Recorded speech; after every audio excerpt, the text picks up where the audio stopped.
we go, ladies and gentlemen, and we welcome you back. Huling game na po. Huling game na ng ating episode for tonight. This is the Pro Gaming Series 20. And of course, we're gonna be your shoutcasters. I am Shinbu with the 149, and of course, with me is Vulcan for this third match. What we're gonna be featuring on this game 2, played between Team Manila Eagles versus MSK. What happened on that game 1? Man, clearly it was a tight match between TME against, MSK. It was actually a close match. It was actually a close match because TME, they were in the ropes right now in the base, while IPT was, MSK was always knocking on the door. Always on the door, Yes, of course. And right now, we'd be very, very excited, really, in the instance that kung ano yung magiging kakahinatnan ng ating second game, of course. Especially on the idea that medyo maigpit yung laban na yun. Yung game 1 na yun. Mula sa yung game 1 na yun mula sa MSK versus Team Manila Eagles. Do take note, guys, that these two teams are formidable names. As we've mentioned back in match 2 na sabi ko nga, this is like MPGL, okay? Team Manila Eagles is like a rebrand of Cerberus Esports, and they fought memorable matches back in the MSK Pro Gaming League. And here in the regular season of PGS, it seems mula sa game 1 na yun, napaka-intense na pagitan ng laban. Quite the back and forth fight, no?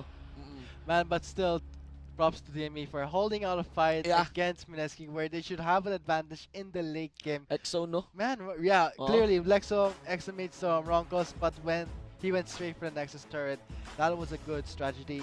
Great call. Yes, of course. The familiarity with this right speak, I'm really curious what would be the drafts on this second game. Sa mga viewers natin, gaming.youtube.com/phgarena/live. Again on Twitch, also twitch.tv/GarenaPH Esports. Yan po lahat ng stream links namin. And of course, we are live as well on Facebook. Be sure to share the stream link. Be sure to invite the other summoners, ang mga kaibigan nyo, para makita natin, para matunghayan at matuto kung sakali, di ba? It would benefit you really if your allies, if your friends who plays League of Legends would watch, learn a thing or two here at the PGS in the drafting phase. Of course, makikita po natin 1-0 swap for the sides, and the Ranban system rolling now. We got a Twisted Fate and a Grace para sa first iterations ng badge dito ng Team Manila Eagles, whereas para naman sa MSK, they're gonna be removing the Jin.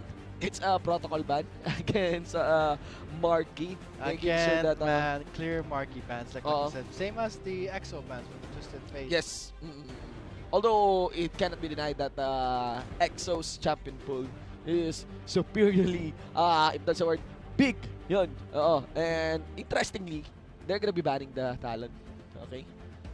Actually not played that, but for the accounting for the previous bans, yep, Team Manila Eagles did ban that, so they're really making a lot of room in investing a lot of these 5 bans that they have against EXO. It's very likely na uulitin lang nila yung bans nila from the previous game. But let's see, guys. There are clearly changes in the picks here of MSK, prioritizing and picking up the Misfortune. Okay, and we're also gonna Poppy. Okay, maulit yan on Kaigu's hands. Then for Team Manila Eagles, we got a Zac. We still got that Trundle. Interestingly, removes the tankiness of that Poppy. A very, very good duelist and a tanking for himself as well. Kung yung Zac, it could even be flex, really, for the support position. But do take note, we've seen a Poppy support, di ba? Yeah, I mean, we've seen Poppy support. It provides, the zoning and the utility of the CC, but clearly, I highly doubt it's highly gagawin ng that's MSK yun. going to be Poppy support. AX pwede pa. Yeah. But going back to the picks, it's going to be another Caitlyn for Marky. And so it's kind of Marky cornered in picking this Caitlyn. Misfortune was prioritized, especially with the Jean and Varus early ban. They want to remove the Rek'Sai as well against Scoops. On top of that Zac, ang Rek'Sai, it allows that Void Rush. It allows Rek'Sai to be in the fight when it matters, and also some form of control on that passive of that Rek'Sai if you want to scout the position of the enemy jungler or anyone that is rotating in the map. Now, completing the bans here, we got a Veigar and a Cassiopeia, allowing for the Corki to be available here. But interestingly, Exo-Sen would be synergizing with the Lee Sin and the Camille as well. Put the ball on it, pick up the Oriana for the mid lane. Hurts a lot. What a nice composition. And yes, for the bans naman dito ng Mineski, we get a Fiora, we get a Janna, and there we go, ladies and gentlemen. There we go. Sabi na, we've been proved wrong. Okay. Yeah, I mean, support Poppy. Let's see in action. Maybe it's a support MF2 Poppy. Yeah, I'm trying to review really the meta picks and the support role in the international leagues right now. No Poppy. Well, no Poppy. clearly Walang Poppy. you gotta. Dito lang sa Pilipinas. Yeah, only in the Philippines where you see. Maybe not only. Maybe we don't know yet, but that will be a support Poppy. But still, the keeper's verdict, I mean, still offers utility. But interestingly, let's see what's gonna happen in the bot lane with against a Tom Kench support. Here we go, ladies and gentlemen, the final game for tonight's episode, Game 2 of our third match. Actually, probably the most awaited match for tonight. It's Team Manila Eagles versus Mineski. Who do you think will win? I-type nyo na yan sa chat natin. Okay, the biggest congratulations sa mga summoners na naunat nanalo ng mystery gifts sa ating search and win promo sa mga summoners po na nag-participate and nag-fill up. Also follow the instructions on the link. Don't worry, okay? You still get a chance in winning a mystery gift. Yung final mystery gift natin will be raffled to all summoners who participated in our search and win promo. So, Chok, now, in his hands will be the Rise. Yan naman. Ako naman nahawak ng Rise na to. Pero, ito, Team Manila Eagles saka Mineski observing Game 1. It's about decision making eh. It's about making the right calls so far, and that's what dragged down the game. Kasi walang clear na nakakakuha ng snowball. And there are a lot of instances where both of these two teams were forced into making a decision na minsan tama and minsan mali. And in a sense, doon sila napapunish ng kabilang team.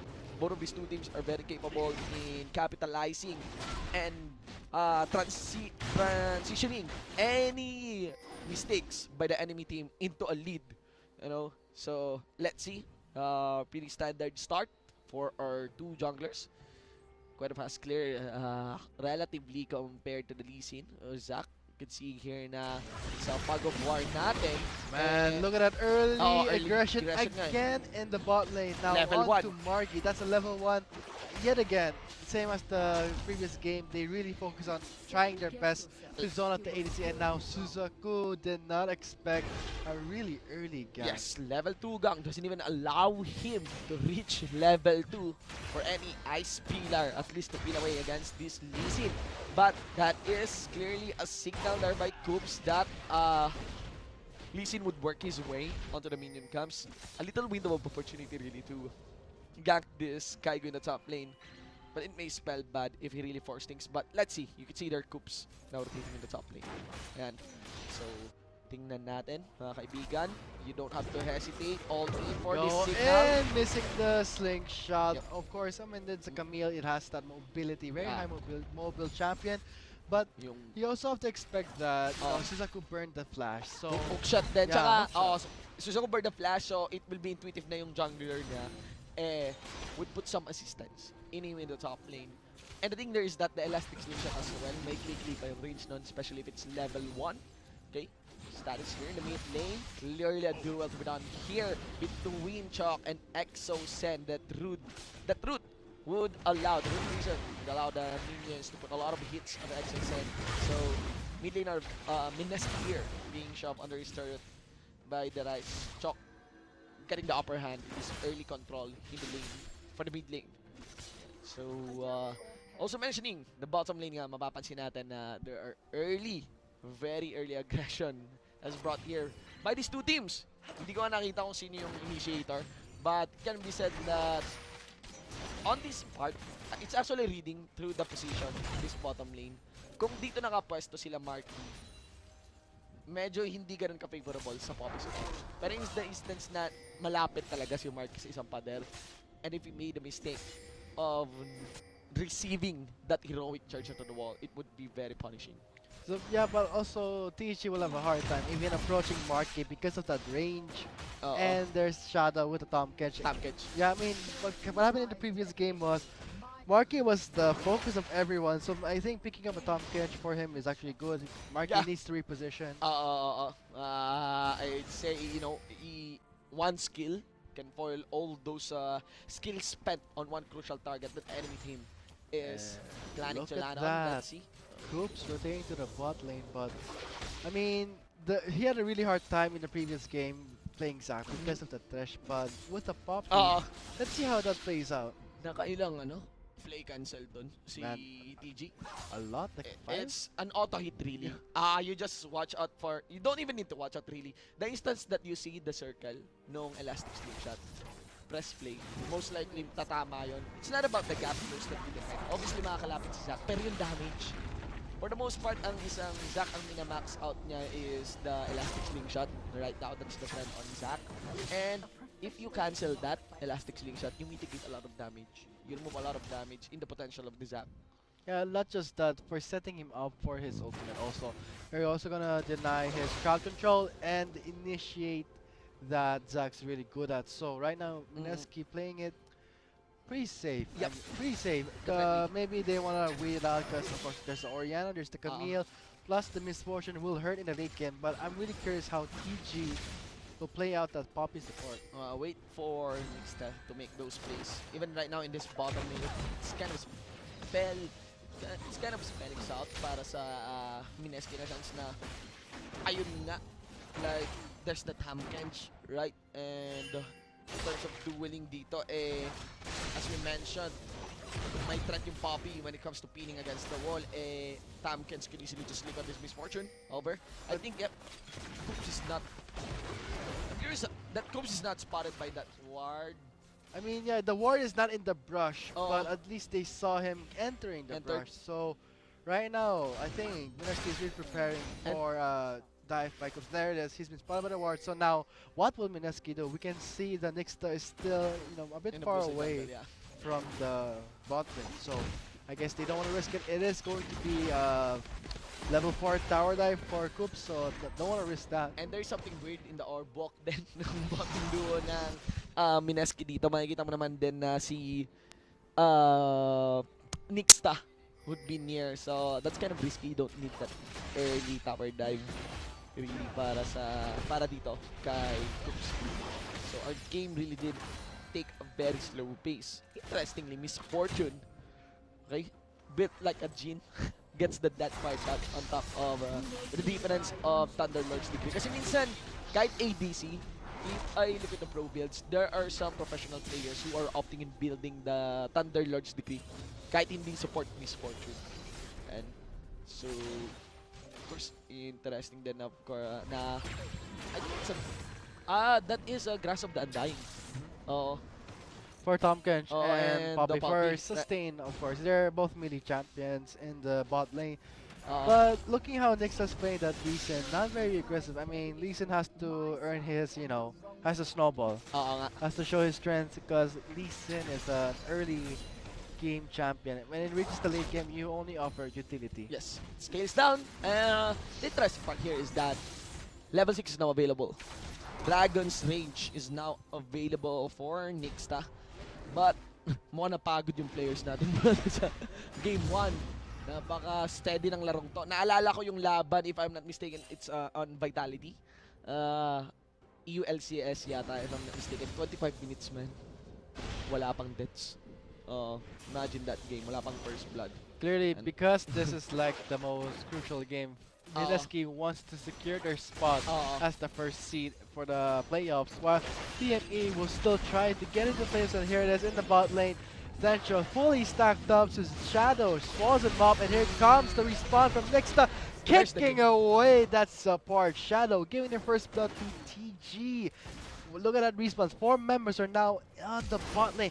Flash and hook shot. Margios burns the flash. Here comes Nixta for the possible re-engage. We'll back away from that. Reactive playstyle. That's what Mineski is trying to bring onto the table here. Had it been that Coops is there, the foil that engage spell really bad for them. Look at that. There's also Exo Sen putting cover on the red side jungle, making sure that they have Coops scouted away. from this wonder, Mountain Drake. yeah, I wonder if this will be steal by Coops, knowing that there's a ward place.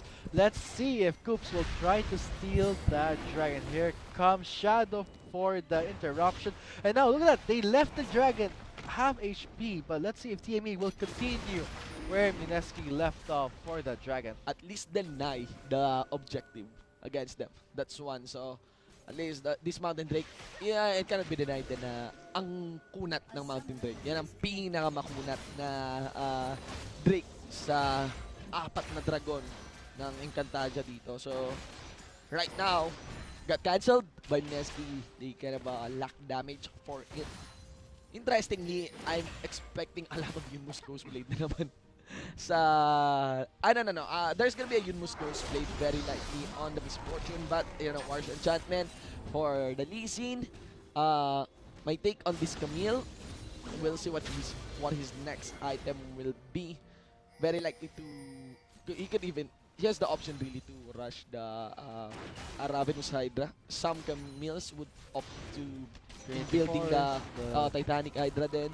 Ayan. But now look at that in the top lane, Suzaku clearly outdueling that Camille. There's I a mean, visit there's that subjugate, and this will give the First blood turret to TME.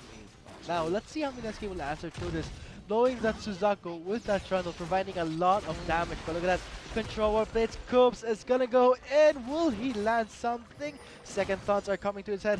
He actually cancelled out that slingshot.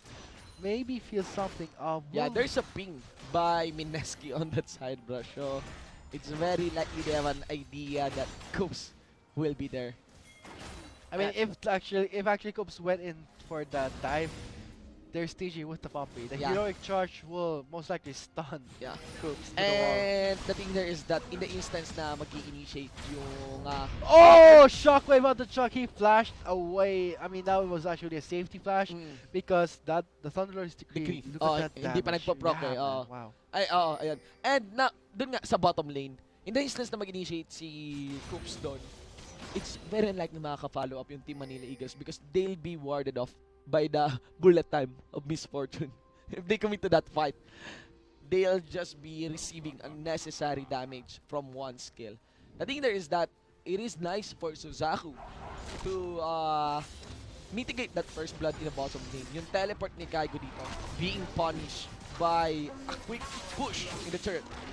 Okay. Subjugate is on to Kaigo. He's gonna pay the price. Look at the damage from Suzaku. Okay. Hydra will secure the kill, and now it's going to be Nixta Nixta versus Suzaku. He still has that subjugate and that damage from that job. Let's see what's gonna happen. There's the clap closing frozen domain. That's gonna be it. No other fights, no other kills. And look at that long slingshot catching EXO off guard.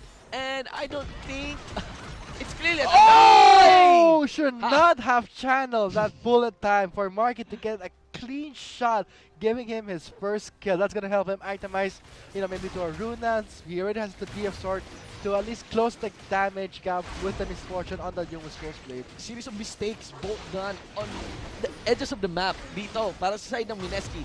First up top, underestimating the damage mitigation na nawawala mula din sa chop ng Trundle. In a sense na akala nila pwede nilang ma-bait si Nixta dito up top. And in the bottom lane as well, bullet time puts you in range of a max upgraded Peacemaker. Okay? Again, they don't want this kind of mistakes. But interestingly, Zensha now has the Yunmus Ghost Blade. I think on the next recall, it's very likely with the CE. I think it's Runots. Ano binibuild dito ng... There's a sword. There's also the BF sword. Okay, Runots. It's very likely a Runots. Of course. Nalito ako dun sa sword. Of course. The meta pala ngayon. Both of these two ADCs started with a long sword. Ayan, sorry. Not short sword. Long sword. Okay. Not Doran's blade. Ayan. Nakakalito yung nakakalito yung long sword start na. Clearly, the start right now is a longsword. Not anymore Torrents because they want to really rush. Because longsword start is for that lethality, for the Misfortune. It's very easy to build up lethality if you have the longsword. In the instance, ang heavy ng pagkaka-scale down, ng Doran's blade. If you compare to a longsword, which is one longsword away in building as a ring of dirt. That's one. The meta calls for an early Yunmus Ghost Blade or even Edge of the Night 3D. And it's really showing with Zencho picking up that Ghost Blade first item, but against the Caitlyn, he's going to have a hard time in terms of range. We saw what happened. I mean, the Peacemaker, clean shot from the bullet time. So, Napaka-conditional pa ng Yeah. damage na pwedeng mabigay dito ng MSK. Masakit, of course, because of the lethality, Yunmus Ghost Blade, but it would require a very nice bullet time.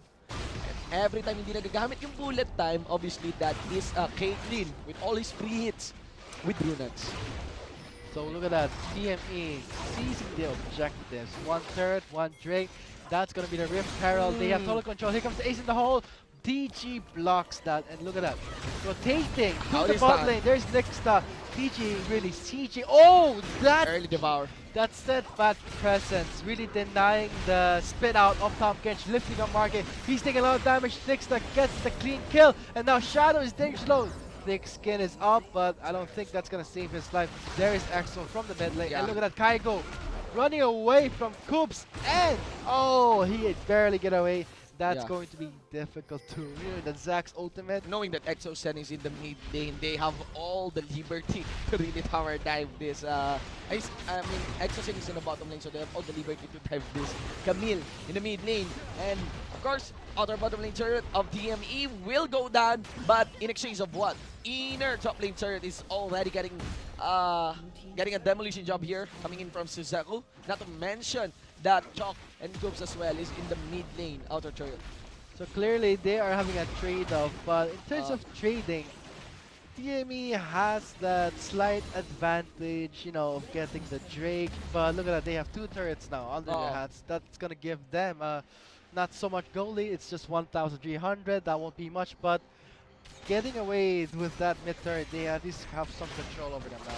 You can see the power of public support. Flash in heroic charge. Flash the in wall. heroic charge, instant CC, and the steadfast presence really blocks Marky's escape. Any dashes, and not to mention yung keeper's verdict pa. Lots of CC really on this pop if you decide to go all in.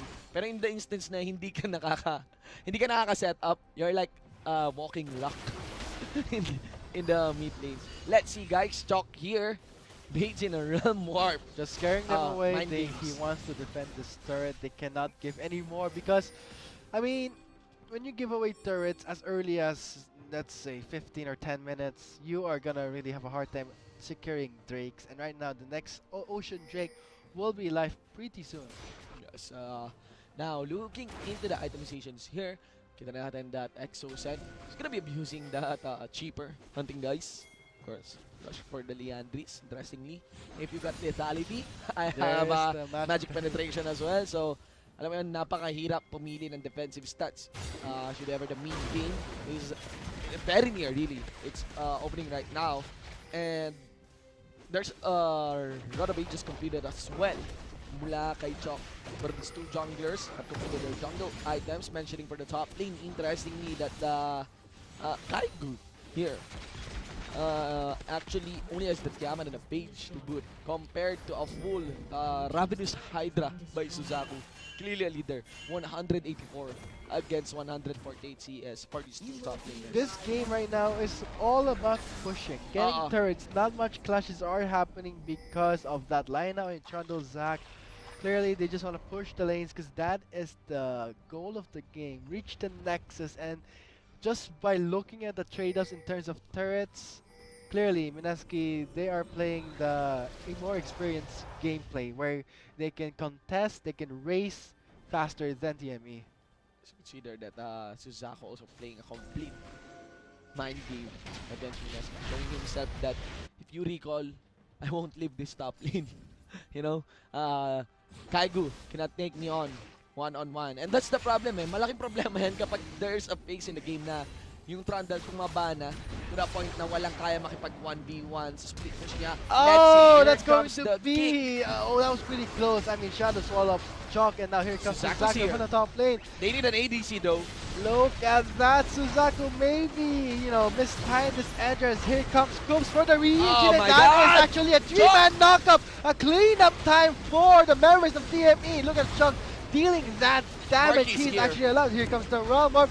Wait, does not take it in. The double kill. Look, what's happening right now is just pure cleanup. But still, Exo is right there. He has his skill set. If he actually has a cooldown, look at that. At least he finished off the Zac, proccing the passive, but not enough. It's An going to ace. be a ace because they did not see Marky. They did not even anticipate that he would be there. Actually, nag-start yung laban na yun. Wala si Marky. Pero what happened there was the elastic slingshot of Coops opened up for a full combo mula kay Rise. Do take note that Rise has a splash damage. Let's observe this one. Okay, so Coops.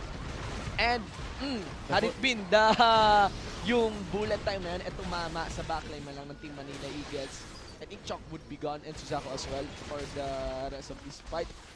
Seriously, unlocking damage yung nawala din para sa Mineski. The instance na hindi nag-connect yung bullet time. And again, observing Chok kanina, upon the elastic slingshot of Coops, you know, the splash damage or the rune damage of Rise here splashed the rest of the members of Mineski. Not to mention Marky for the cleanup. Yeah, Marky was there for the cleanup, but Suzaku really let Mineski spend all their resources onto him. But Coops, with that slingshot, great initiate to turn the fight around, and plus the bullet time didn't do much.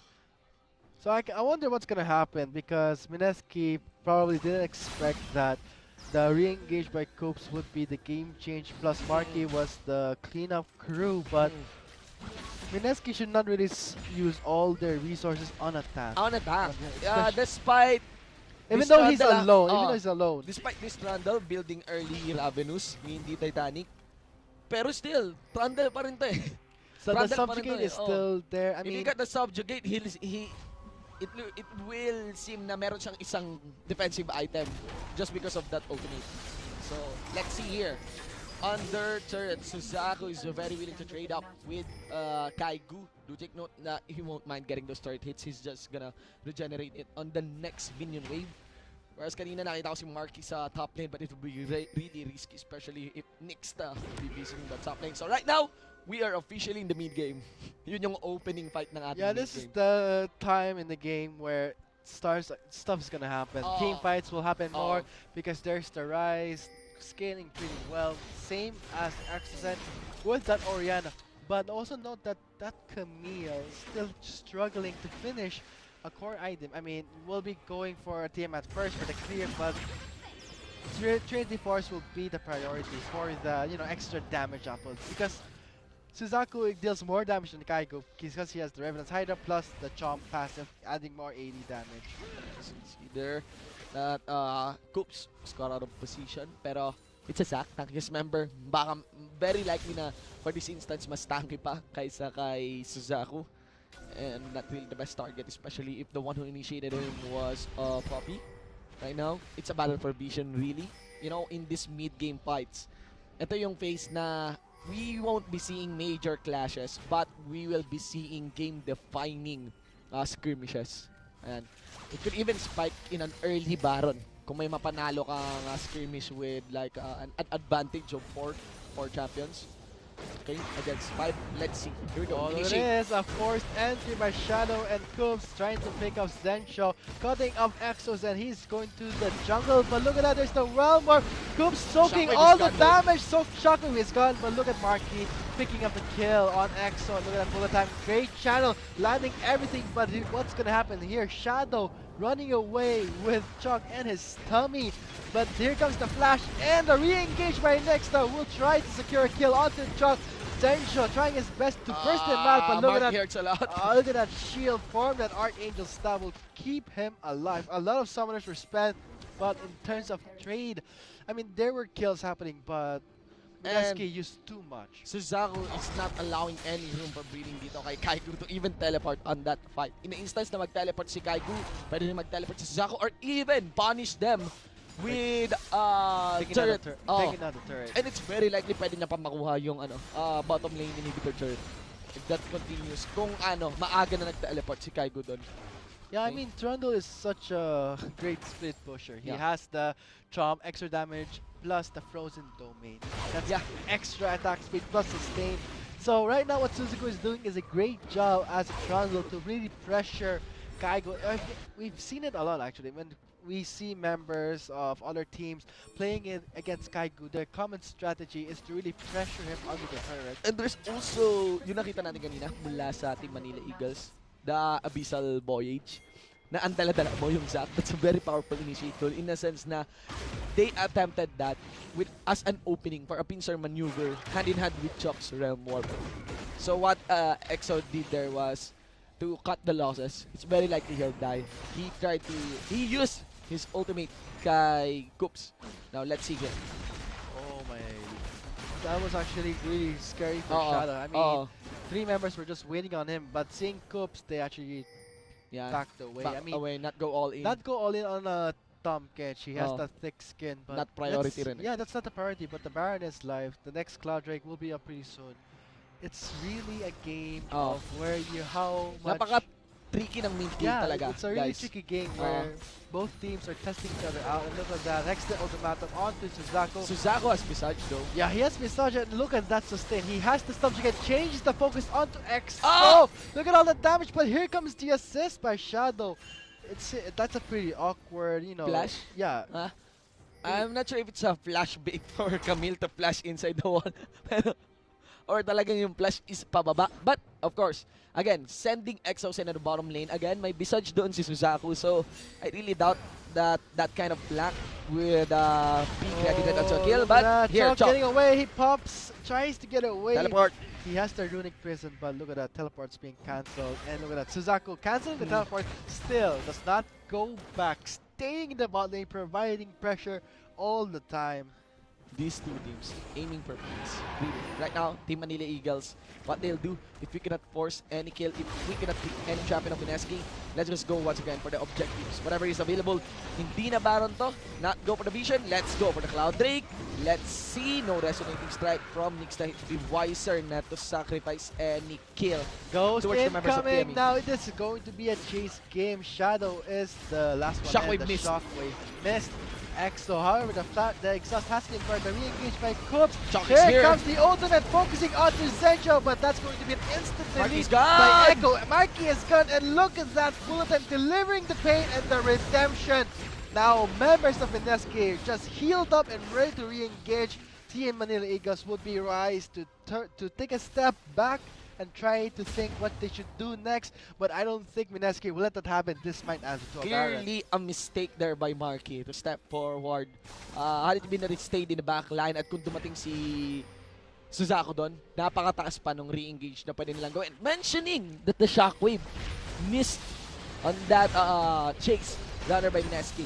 So let's see, Look at that Baron play right now. If MSK can they really do it? If MSK gets this Baron, this could be a really game-changing moment. Look at Suzaku providing the damage onto Exorcism, but the Hexstep ultimatum is subjugate. there. He cannot run away, soaking a lot of damage. Shadow rescuing his life, but has been hammered to the wall. Now Kaigu did not respect that Rise's damage. Chalk is now on the chase with Baron. Still there, Exo trying to get away. Still picked up the kill on Suzaku. There it is. Oh, Nick's not flash for it, but he still digest. did not make it in time. He was able to digest, and now the ace in the hole will not finish that off. That was a great, delay by Team Manila Eagles for that Baron. And now with Kaigu and Exo gone, and These Nixa two blinking things. red, this is going to be a Baron contest by both. Shadow get pinned with a Shadow's very low, and look at that, Coops going to the backside. Oh, that looks good. That's going to be very deadly with 4 members down. Coops with the sack, on point with the backdoor. Yeah, these two teams on each other's neck. We have a very interesting mid-game, guys, here, as both of these two teams are aiming to get a major objective this time in the Baron. You know, kahit meron silang dalawang champion lang na available, 2 to 3 champions, they are able to stop whatever the plan is ng kabilang team. So, let's see. Try to understanding here the itemizations. You could see that Coops has a lot of room to be aggressive, especially now that he got his Guardian Angel completed. Also, you can see here, a Frozen Heart, okay, for Suzaku. So, clearly, defensive itemizations to be brought here by the Trundle. I think that is a very big, especially now that Marky is not behind in this game. So it's a matter of protecting your ADC. I want to mention Shadow on this game. Those Devar, no? Yeah. Napakaganda, napakalinis. Quite crucial really in the setup is the skirmishes na dahang-dahan na naipapanalo dito ng Team Manila Eagles. Not to mention the Chalk as well. 4-1-5 on this Rise. And as we mentioned, yung Rise kanina ni EXO, same goes for Chalk's Rise here. It is getting more and more scary. I mean, wow, look at that. 30 minutes almost into the game. Baron is still there. Clearly, both teams do not want Yeah. anyone to get the Baron. It's a battle for vision now. It's a for battle this for time. vision and control. And look at that. There's the Sergeant with Oh. Link. Search Min Link, guys. Be sure to type that one on a different tab and follow the instructions. Okay? First summoner na makaka-follow ng instructions dyan, instantly wins. I mean, it will be inserted though. Okay? Will win a mystery gift. So there we go, guys. Oh, the blast cone will. That's actually really, you know, maybe he didn't see it coming, but that blast cone really saved Coops' It's life. a setup for the Yeah. Baron. Oo. Set up Remove for the that Baron. remove that blast cone. You know, added gap closer really if ever the enemy team in an instant want to get inside this pit. Look at that. Ah, Oh, Chuck, turret diving Kaigo. Look, with Kaigo out of the Hex, that wouldn't matter. That cancels it for him. Look at that. they're after the turret They're though. after the turret, and now PG making his way to the side. Nexta just picked up the divided bottom from Gur. problem with Marky delivering that ADC damage plus Coops already used that ultimate on one person. I wonder if that's wise. Trundle in the front line, Zack diving the back line. Tapos may assurance yung back line din yung team nyo na Tamkins Devour. This is a very, very nice comp that is working so well in this phase of the game. Oh, the for steadfast TME. presence just denied Coops of that knockup, but still he's there providing that zone. And now Mineski on the ropes right now. Ah! Keeper's verdict fleeing away. Oh, The look at that. support, but Marky is still, you know, untouched. Look at that health. And here comes the re-engage by Shadow.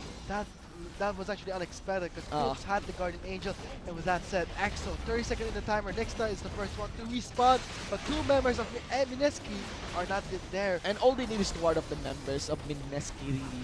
In an instance, kaya nilang patay ng about member dito ng Mineski because of their tanky and high damage Oh, front line in the form Kaigo of the just barely Trundle. made an ace in the hole. Oh, that's Okay. actually a close No call stun. by DG for blocking that. Two inhibitors now gone here against the side of Mineski. Man, I mean, TME showing that they are offering more pressure than Mineski. And they started slow, but they had the momentum now because Yeah. of that rise. And look at that, Nexta cannot do much Oh my because Lee Sin right now is not really good because he did not Oh, monopolize diba? Bergsen. yeah, in the early game advantage. And now this will be a rotation to the Baron with Nexta gone. There is no smite. This will secure TME their Baron. Napabilis na Baron as well. The Realm Warp allows TME to take this Baron without any time for Mineski to react. Actually, the thing here is hindi lang rin yung Realm Warp talaga. Yung buong composition na right now. Nobody can stay in the front line of Mineski. The ideal scenario here for Mineski is just stall out the game and wait for Zensho to get a third item. You know, remove the regeneration at least mula dito sa front line ng Team Manila Eagles on his next item. And yep, And this is just going to be objectives after objectives. With 7 turrets for TME, a huge gold lead. Now they have the Baron, they have the Cloud Jack. Now what are they gonna do? They have to end this game because right now, if they might still make the same mistake that Mineski did in the previous game, delaying the game more. Yeah. So this Mineski has the wave clear pero they have no turrets. Yun yung problema dito. So, what can be done is actually, interestingly, what they'll allow is for Suzaku to push the top lane and the rest of the members rotating in this mid lane and bottom lane. Rather, they are going to group up in this top lane. So, we might be seeing a final team fight here.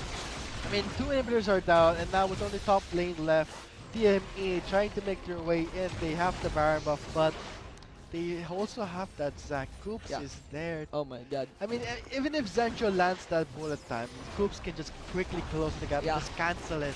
So with that said, the top lane will be going down without any trouble with Suzaku in the front line, leading the charge with the Ice Pillar. Here comes the engage, but look at that knockup denied by the Kaigo got Poppy close to Marky. and cancelling that bullet time. Crucial damage needed for Mineski to win the fight is gone, denied. And now Exo Zen just gets deleted by Suzaku. A nice clean up Marky very healthy, untouched. All members are very healthy with Scoops soaking majority of the damage. This will be game set. A very, very powerful composition. Seriously, guys. All you need to do, crucial element for that one, is to have the Trundle rolling the top lane. Actually, I want to emphasize as stats. I should have mentioned this bago tayo pumasok sa game natin. Is that clearly Team Manila Eagles, despite being a very good team, can be said as the underdog o yung may handicap na team dito as they face MSK. You know, MSK has a win streak in this regular season.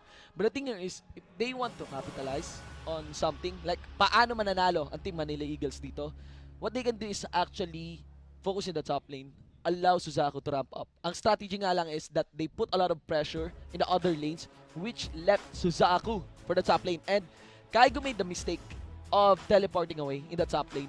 And Suzaku just rack up the turrets sa top lane. The thing there is that among the members of MSK, Kaigo has the most conservative stats in kill participation. Not to mention that he is using a Shen pa. Look at that. You could see that on top of Suzaku's Trundle would be the backline damage of Chalk and also Marky on this Caitlyn. So good job as well on the totality of Team Manila Eagles. When the team fight happens, the Coops with the Zac finding a lot of zone so that Marky can have no trouble free hitting, just goes to show how much, you know, they've planned it. They've done it again and they succeeded with a 1-to-1 game. At napaka-in-sync talaga ng execution doon ng Team Manila Eagles. You know, you got Suzaku in the front line. Subjugate will remove all the defensive stats kung sino man yung araw sa inyo. It cannot be denied. Kaigo would be wise to go for the backline. But who is in the backline? It's not just Marky. It is also Shadow, right? There's also Shadow, and through all that chaos, merong Chok.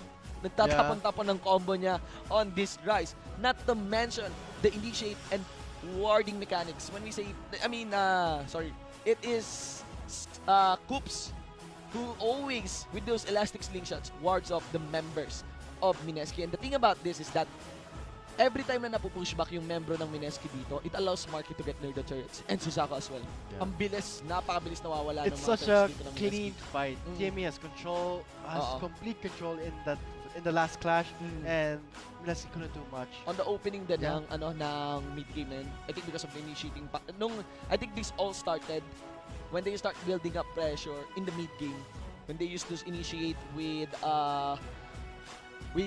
Shadow on this Tam catch, delivering the Zac near Misfortune and near Exosen. Pincer maneuver, napaka maneuverable nung champions dito ng Team Manila Eagles with Chalk on that Realm Warp. And in the instance, yung fight sa mid game nung nag-miss yung bullet time ni Zensho, di ba? Yeah, man.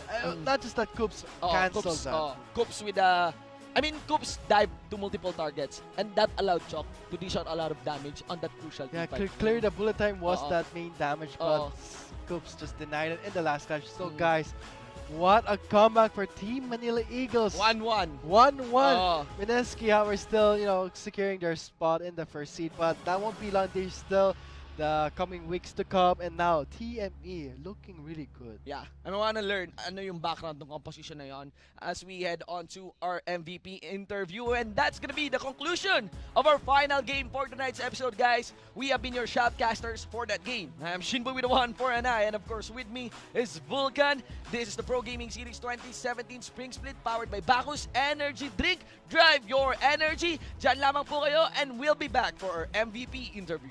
To be OL free close, and the shadow fall of Chalk, and now here comes Suzaku from the top lane. They need an ADC though. Look at that, Suzaku baby! You know, mistimed his entrance. Here comes Coops for the reunion, Oh and my that God! is actually a 3-man knockup! A cleanup time for the members of TME. Look at Chalk dealing that damage. He's actually allowed. Here comes the robot. Wait, does not take it in, the double kill. What's happening right now is just good, but still, Axel is right there. He has his skills set. If he actually has to pull that, look at that. At least the stage of the Zac. Yeah, really fast. Legacy Zac is providing the damage onto Axel, but the Hextech ultimatum is there. He cannot run away. Soaking a lot of damage. Shadow rescuing his body, but has been hammered to the wall. Now Kaigo did not respect that Rise's damage. Chalk is now on the chase with Baron. Still there. Axel can get away. Still picked up the kill of Snuggle. There it is. Oh, needs the flash for it, but he still did not make it in time. He was able to digest and now ace the whole Working so well. Oh, the steadfast presence just denied Coops of that knuckle, but still he's there providing that zone. And now Mineski on the ropes right now. Keeper's verdict fleeing away. Look at Support, but Charlie is definitely in the front line. Leading the charge with the Ice Pillar. Here comes the engage, but look at that knockup denied by the Poppy and cancelling that bullet time. Crucial damage needed for Mineski to win the fight is gone, denied. And now Exo then just kept deleting by Suzaku. A nice clean cleanup, marking very healthy, untouched. All members are very healthy, with Scoop soaking majority of the damage. This will be game set. A very, very powerful composition. Seriously, guys.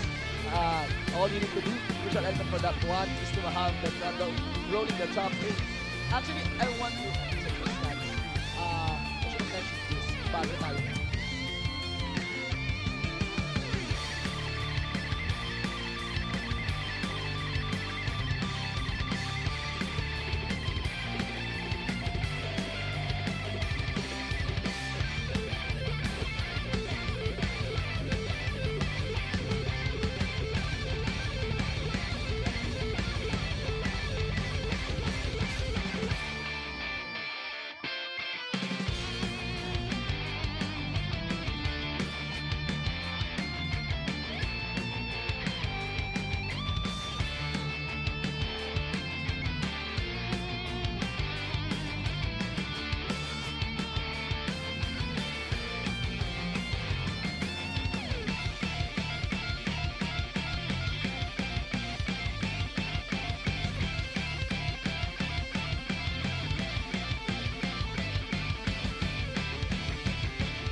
Alright, hey guys, welcome back to the Pro Gaming Series 2017 Spring Split. Kasama po ngayon ang support ng nanalo ng Team Manila Eagles. We have with us now Shadow, so hello. Hello guys. Yeah, okay, so we just have a couple of questions now. He is the MVP of the match for Game 2 as he won versus Mineski. So, very intense series kasi parang sa kaalaman ninyo, ito nga yung parang few games na lang halos before we decide who will be going over to the playoffs. So, we just have a couple of questions for Shadow. So, unang-una kasi nanotice nga namin ng pick and ban phase no, for halos lahat ng game. Laging si Marky, yung ADC ninyo yung tina-target. So, being yung support, how does it feel or gaano kahirap ba na i-protect yung AD carry na halos lahat ng kalaban yung matali na nasa AD carry mo? How difficult is that? Siyempre, unang-una mahirap. Pero napagandaan na naman namin ni Mark yun eh. Kaso minsan hindi siya talaga sumusunod. Sabi ko sa kanya, bago pa mag-start yung split, maganda siya sa AD carry niya eh. Kasi iba-ban-out talaga siya eh. Tapos yun nga nangyari nga. Kaya yun, yung after nung ito yung kalagitnaan ng split, nag-practice siya ng ibang AD. Kaya yun, medyo nakagamit siya ng iba. So preparation talaga to parang i-diversify yung champion pool niya. Ganun. Okay. Tapos yung next question naman namin, no? So, dalawang games na lang, bale one last match for the, I think, next week since may IEM this weekend. Para malaman niyo kung mag-playoffs na kayo. So everything is on the line. Ang kalaban niyo ay Jengski Esports. So pareho kayo halos na standing. So this is your last chance. So sa tingin niyo ba, as a team, as TME, what do you think is yung weakness ng Jengski na sa tingin niyo pwede niyo kayang ma-exploit, or how do you think you will prepare to win against Jengski Esports? Siguro yung pwede namin gawin sa kanila, halos parehas lang naman kami. Hindi naman kami nang mamalit ng kalaban. Malakas din naman sila. Siguro maghahanda na lang kami ng todo, tas yung experience siguro yun na lang yung bentahe namin sa kanila. Okay. Tapos yung last question ko naman, so medyo light lang naman, pero so let's say hypothetically, umabot kayo sa finals. Sino sa lahat ng team yung pinaka gusto nyong ma-meet sa finals ng split na to? Sa ngayon, gusto ko yung sa tatlo kasi yung gusto ko makalaban sa sakali mag-finals kami. AEX, Mineski sa IPT talaga. Okay. Oo nga naman, halos yung mga veteran tapos yung previous champion na previous nito mga ni AEX. Okay, sila kasi yung masaya kalaban eh. Okay. Okay, well, I hope to see you guys now as we reach over into the playoffs. Good luck to you and to the teammates, and congratulations for winning MVP of the match again, guys. Si Shadow na Cerberus Esports. Any shoutouts o pagbabati sa mga viewers natin? Binabati ko sila, tito, tita, tapos yung girlfriend ko na nanonood ngayon, tapos yung mga tropa ko sa Malabon. Hi guys. Okay, so again guys, thank you so much. And again, I'm Amplifier. This is the Pro Gaming Series 2017 Spring Split. Again, next weekend, wala po kami episodes kasi may Intel Extreme Master. So do watch out for that. And we'll see you guys next week because we're going to continue the PGS then to find out who will be going over to the playoffs. Again, guys, this is Shadow. I'm Amplifier. We'll see you guys next time. And thank you so much for joining us.